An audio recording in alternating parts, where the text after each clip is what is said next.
Weird Science is a 1985 teen science fiction comedy film, written and directed by John Hughes and stars AnthonyMichaelHall, Ilan Mitchell-Smith, and Kelly LeBrock. Let's take a look.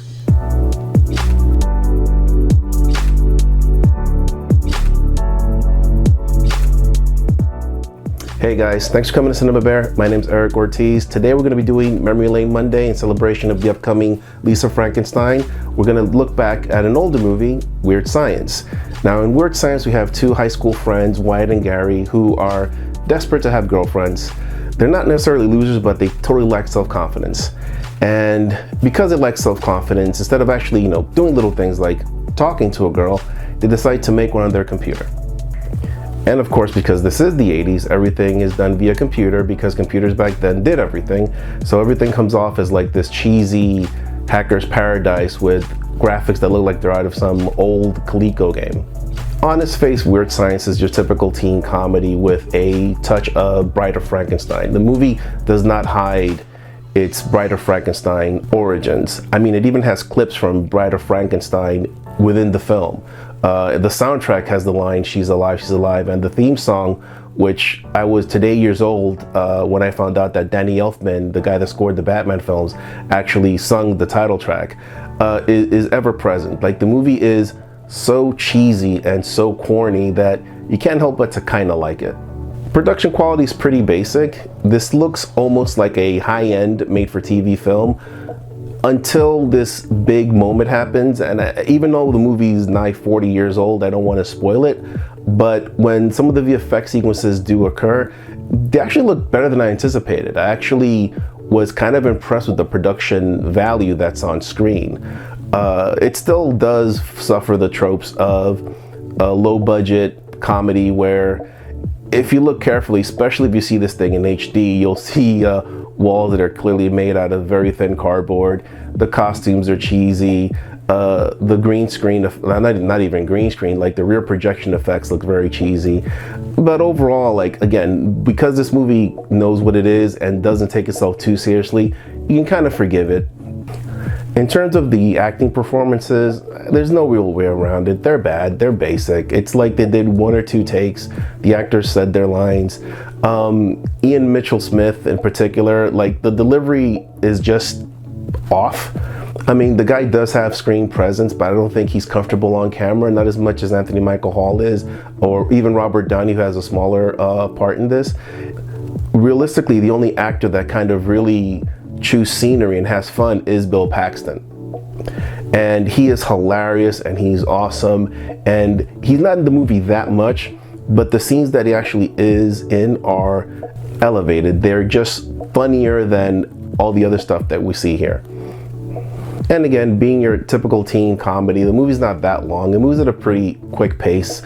One thing that I was surprised seeing it now is that after this big moment happens in the story where the home gets invaded and the guys have to find the inner courage to protect their quote-unquote friends, the movie just kind of wraps things up really, really fast.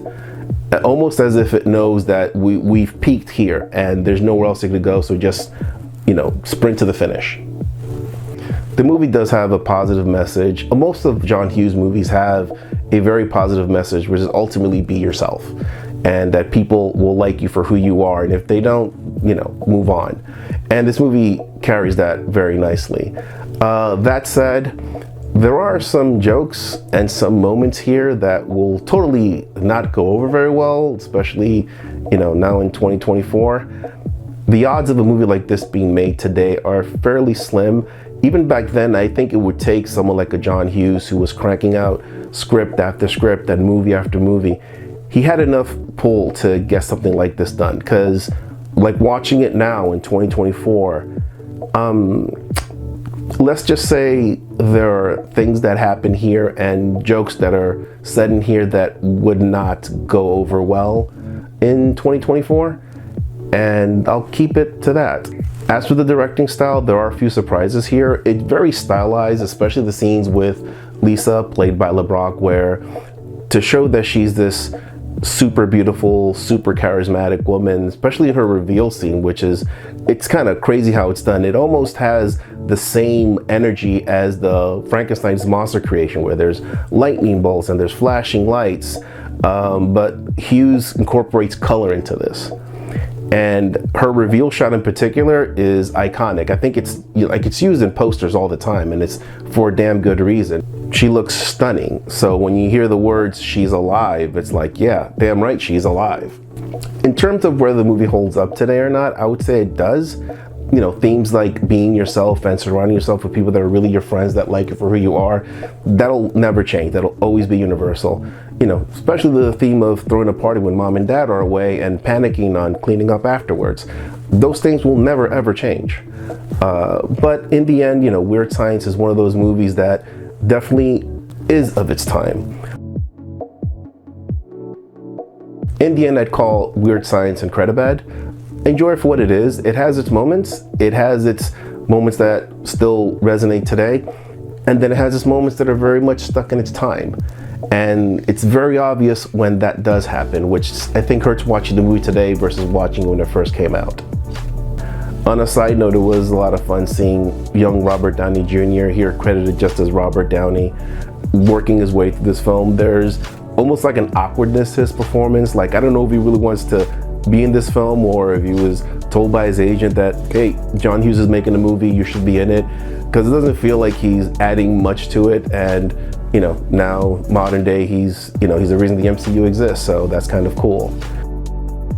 Well, that's my honest take on Weird Science. A decent movie, definitely a movie of its time, doesn't really hold up today, but entertaining nonetheless. Please tune in tomorrow. Guys, thanks again for watching. Let me know in the comment section if you plan on seeing Lisa Frankenstein, and if you've seen Weird Science, or has it been years since you've seen Weird Science. You know what, I just realized that Kelly LeBrock's character in Weird Science is named Lisa, and Memory Lane Monday kind of started because, you know, Lisa Frankenstein. Hey, the universe is telling me something. Anyhow, thanks again. My name is Eric Ortiz. This has been Cinema Bear, and I will see you for the next one. Take care.